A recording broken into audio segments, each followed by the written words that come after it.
Beard oil போட்டால் beard வந்து வளராதா? ஐயோ நெஞ்சு வலிக்குது. ஆமாம், அதான் உண்மை. பியர்ட் ஆயில் போட்டிங்கன்னா பியர்டு வந்து வளரவே வராது. ஏன், எதனால், எப்படி பியர்டை நேச்சுரலாக வளர்க்கலாங்கிறத வீடியோக்குள்ளே போய் சொல்கிறேன். ஸோ கண்டென்ட்குள்ளே போகலாமா?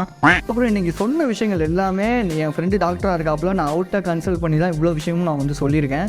So this is your voice of KJ channel. பேசிக்கிட்டு இருக்கிறது நான் உங்கள் கேஜே. உங்களோட ஜீனை பொறுத்து தான் உங்களுக்கு தாடியும் ஹேரும், ஓகேவா? ஸோ உங்கள் வீட்டில் வகையறாக வந்து எல்லாருக்குமே உங்கள் அப்பாவுக்கு வந்து பியர்டு வந்து நல்ல க்ரோத் இருக்குன்னா கண்டிப்பாக உங்களுக்கும் வளர்கிறதுக்கு வாய்ப்பு இருக்குது.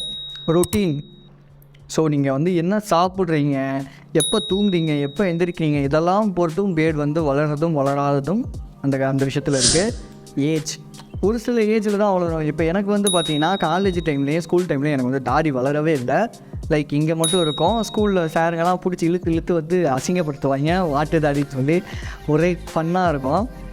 அப்புறம் காலேஜ் வரப்போ எனக்கு வந்து வளரவே இல்லை. லைக் வந்து கிருதாவே இவ்வளோ தூரம் வரைக்கும் வளரணும்னு வச்சுக்கோங்களேன். ஸோ இப்போது ரீசெண்ட் டைமில் தான் எனக்கு வந்து தாடி வந்து ஃபுல் ஃப்ளெஷ்டாக ஃபினிஷ்டாக இருக்குது.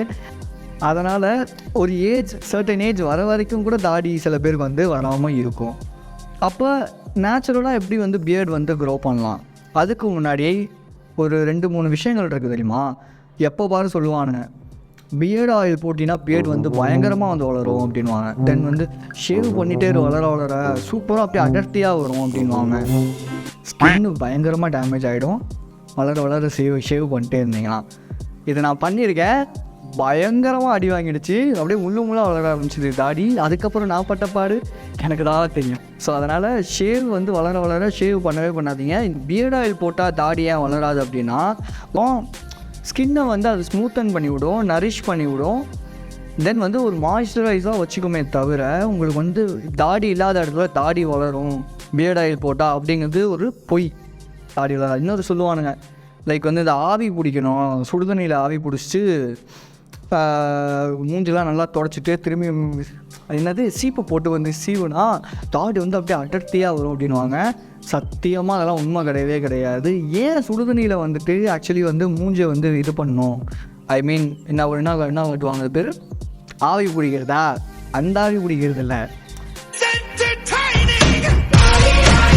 சுடுதண்ணியில் ஆவி பிடிக்கிறது. சுடுதண்ணியில் ஏன் ஆவி பிடிக்கணும் அப்படிங்கிறாங்கன்னா, லைக் உங்களோட இந்த ஸ்கின்னில் உள்ள ஓட்டையாக இருக்கும். ஸோ அது என்ன ஆகும்னா உங்களுக்கு வந்து மூடிடும். இப்போ வெளியே போய்ட்டு வரீங்க, ஸோ அந்த டஸ்ட்டு எந்த விஷயத்தினாலேயும் என்ன ஆகும்னா அந்த ஹோல்ஸ் வந்து மூடிடும். அந்த ஹோல்ஸ் வந்து மூடிடுச்சுன்னா லைக் வந்து உங்களுக்கு ஹேர் வந்து வளராது. ஸோ அந்த ஹேரை வந்து ஓப்பன் பண்ணி விடணும். லைக் இப்போ அந்த ஆவி பிடிக்கிறீங்க அப்படின்னா அதெல்லாம் அந்த டார்க்ஸ் என்ன சொல்லுவாங்க, டஸ்ட் பார்ட்டிகல்ஸ்லாம் வந்து அந்த ஒரு இதில் வந்துடும் அந்த தண்ணியில். ஸோ நீங்கள் ஃபேஸ் வாஷ் பண்ணிட்டு இது பண்ணும்போது நல்லா இருக்கும் அப்படிங்கிறதுக்காக தான் வந்து சொல்கிறது. பட் மற்றபடி தாடியெல்லாம் அது பண்ணிங்கன்னா வளருமான்னு கேட்டிங்கன்னா சத்தியமாக வளரவே வளராது. ஸோ இப்போ என்ன பண்ணால் தாடி வளரும், நேச்சுரலாக எப்படி நம்ம வந்துட்டு தாடி வந்து வளரலாம் அப்படின்னா டக்குன்னு சொல்கிறேன், நோட் பண்ணிக்கோங்க. முதல் விஷயம் எக்ஸசைஸ் ஃபாலோ பண்ணுங்கள். ஏன் எக்ஸசைஸ் ஃபாலோ பண்ண சொல்கிறேன்னா, லைக் வந்து அப்போ தான் உங்களோட டெஸ்டோஸ்டெரான் லெவல் வந்து பூஸ்டப் ஆகும். அதுக்குன்னு ஓவர் ஒர்க் அவுட் பண்ணிங்கனாலுமே முடி கொட்டும் நிறையா பேர் நீங்கள் வந்து பார்த்துருக்கலாம். ரொம்ப வந்து ஒர்க் அவுட் பண்ணுறாங்க, பயங்கர நேரம் ஒர்க் அவுட் இல்லை ப்ளீஸ்குள்ளே ரோல் ஆகுது. சரி, ஓவர் ஒர்க் அவுட்டும் பண்ணாதீங்க. உங்கள் உடம்புக்கு எது கரெக்டோ, என்னால் இதுக்கு மேலே முடியாதுண்ணா அப்படின்னா அந்த மாதிரி ஒர்க் அவுட் வந்து பண்ணுங்கள். இதுக்கேன்னு வந்து டயட்டில் வந்து பார்த்திங்கன்னா விட்டமின், ப்ரோட்டீன் இந்த மாதிரி இருக்கிற ஃபுட்ஸாக வந்து எடுத்துக்கிறது ரொம்ப ரொம்ப நல்லது. அதுவும் அதுக்கு நம்ம விட்டமின் ஏ என்ன அதெல்லாம் பார்த்துட்டு இருக்க முடியாதுல்ல. ஸோ நெட்டில் வந்து சர்ச் பண்ணுங்கள், ஃபுட்ஸ் வரும். ஸோ மேக்ஸிமம் அதை எடுத்துக்கோங்க. காய்கறி நிறையா சாப்பிட்டாலே போதும். செகண்டு, பாதாம் பருப்பு ஒரு நாளைக்கு 1-2 இந்த மாதிரி எடுத்துக்கோங்க. இதெல்லாம் பண்ணும்போது உங்களுக்கு உங்கள் உடம்பும் நல்லா இருக்கும், ஹேர் க்ரோத்து, ஃபேஷியல் க்ரோத்துலேருந்து எல்லாமே வந்து கரெக்டாக வர ஆரம்பிக்கும். 3வது விஷயம், தூக்கம்.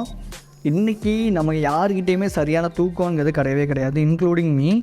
நான் செல்ஃப் டெவலப்மெண்ட் ஜேர்னியை தொடங்குறதுக்கு முன்னாடி வரைக்கும் சரியாக தூங்கினதில்லை. நைட்டு 2 மணிக்கு தூங்குவேன், காலையில் 10 மணி 12 மணிக்கு எழுந்திருப்பேன். அன்றைக்கி ரொம்ப ரெஸ்ட்லெஸ்ஸாக இருப்பேன். பட் நான் ரொம்ப எனர்ஜியாக ஃபீல் பண்ணுறேன், ரொம்ப கான்ஃபிடெண்ட்டாக ஃபீல் பண்ணுறேன். எது வந்தாலும் நாக் அவுட் பண்ணலாம் அப்படிங்கிற மாதிரி ஃபீல் பண்ணுறேன்னு வச்சுக்கோங்களேன். பட் என்னோடய அந்த தூக்கம் வந்து ஒரு 6 hours நல்லா தூங்குறேன். எனக்கு 6 hours தூக்கமே என் உடம்புக்கு வந்து போதுமானது. ஸோ அதனால் உங்கள் உடம்புக்கு எத்தனை ஹவர்ஸ் வந்து வேணுமோ மேக்ஸிமம் 8 ஹவர்ஸு அதுக்குள்ளே வந்து பார்த்து தூங்கி எந்திரிக்கிறது ரொம்ப ரொம்ப நல்ல விஷயம். அடுத்தது ஸ்மோக்கிங் அண்ட் ட்ரிங்கிங் எவ்வளோக்கு எவ்வளோ கண்ட்ரோல் பண்ணுறீங்களோ அவ்வளோக்கு அவ்வளோ உங்கள் ஃபேஷியல் ஹேர்லேருந்து உங்களோட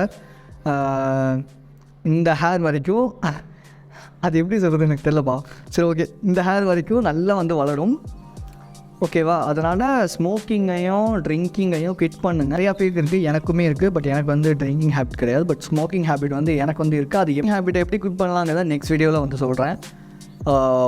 நான் என்ன ப்ராக்டிஸ் பண்ணிகிட்டு இருக்கேனோ அதை வந்து நான் வந்து உங்களுக்கு சொல்கிறேன். அது மட்டும் இல்லாமல் நீங்கள் எப்படி அதை வந்து மாற்றிக்கலாங்கிறதையும் நான் வந்து சொல்கிறேன். ஸோ அவ்வளோதான் இன்றைக்கி. மேக்ஸிமம் இந்த விஷயங்கள்லாம் பண்ண ஆரம்பிச்சிங்கனாலே உங்கள் உடம்பு நல்லாயிருக்கும். உங்களோட ஹேருக்கு வந்து நல்ல ஒரு க்ரோத் கிடைக்க ஆரம்பிக்கும். பியர்ட் இல்லைனா கவலைப்படாதீங்க. நேச்சுரலாக இருக்கிறதே ரொம்ப சந்தோஷம்தான். எக்ஸ்டர்னலாக எந்த ஒரு விஷயத்தையும் கொண்டு வந்து நம்ம உடம்புல திணிச்சு அப்படி நம்ம வந்து நல்லா தெரியணுங்கிற ஒரு எண்ணத்துக்கு மட்டும் எப்போவுமே போகாதீங்க. இருக்கிறத பற்றி சந்தோஷமாக இருக்கும். என்கிட்ட கேட்டிங்கன்னா நான் எக்ஸ்டர்னலாக எந்த ஒரு விஷயமும் என்னோடய பியர்டுக்கோ என்னோடய ஹேருக்கோ எதுவுமே பண்ணல. ப்ராப்பராக எனக்குன்னு ஒரு ரொட்டீன் மெயின்டைன் பண்ணுறேன். என்கிட்ட கேட்டிங்கன்னா நான் கண்டிப்பாக எக்ஸ்டர்னலாக எந்த ஒரு விஷயமும் எடுத்துக்காதீங்க பியர்டுக்கோ ஹேருக்கோ தான் நான் சொல்லுவேன். அப்படி ஒரு வேளை எடுத்துக்கணும் அப்படின்னா டாக்டரை கன்சல்ட் பண்ணி எடுத்துக்கோங்க. ஸோ அதுக்காக நான் வந்து பியர்ட் ஆயில் யூஸ் பண்ணாதீங்க, அதெல்லாம் up to you, that use. அது வந்து நான் எதுவுமே சொல்ல. பட் என்கிட்ட கேட்டிங்கன்னா நான் வந்து வெளியேருந்து எக்ஸ்டர்னல் விஷயத்தை வந்து எடுத்துக்காதீங்க. ஜஸ்ட் இன்டர்னலி உங்களை ஃபஸ்ட் ஆஃப் ஆல் ரெடி பண்ணுங்க அப்படின்னு தான் நான் சொல்லுவேன். ஸோ இன்றைக்கி நான் சொன்ன விஷயம் எவ்வளோ பேருக்கு பிடிக்கலன்னு தெரில. பட் இந்த வீடியோ யூஸ்ஃபுல்லாக இருக்கும்னு நினைக்கிறேன். அப்படி யூஸ்ஃபுல்லாக இருந்துச்சுன்னா வேறு யாருக்கெல்லாம் வந்து ஷேர் பண்ணணுமோ ஷேர் பண்ணுங்கள், லைக் பண்ணுங்கள், கமெண்ட் பண்ணுங்கள், சப்ஸ்கிரைப் பண்ணிடுவீங்கன்னு தெரியும். பண்ணிவிடுவீங்கல்ல? பண்ணிடுங்க. ஓகே. ஸோ நெக்ஸ்ட் வீடியோவில் அழகாக என்னோட வரேன். அது வரைக்கும் signing off. This is KJ. ஸ்பாட்டிஃபைல வந்து நம்ம ஆல்ரெடி வந்து எபிசோட்ஸ் வந்து போட்டுட்ருக்கோம் பாட்காஸ்ட்டாக. உங்களுக்கு விருப்பம் இருக்கும்னு நினைக்கிறவங்க போய் கேளுங்க. நல்லாயிருக்கும்னு நினைக்கிறேன், உங்களுக்கு பிடிக்கும்னு நினைக்கிறேன். உங்களுக்கு பிடிச்சிருந்துச்சின்னா ஷேர் பண்ணுங்கள்.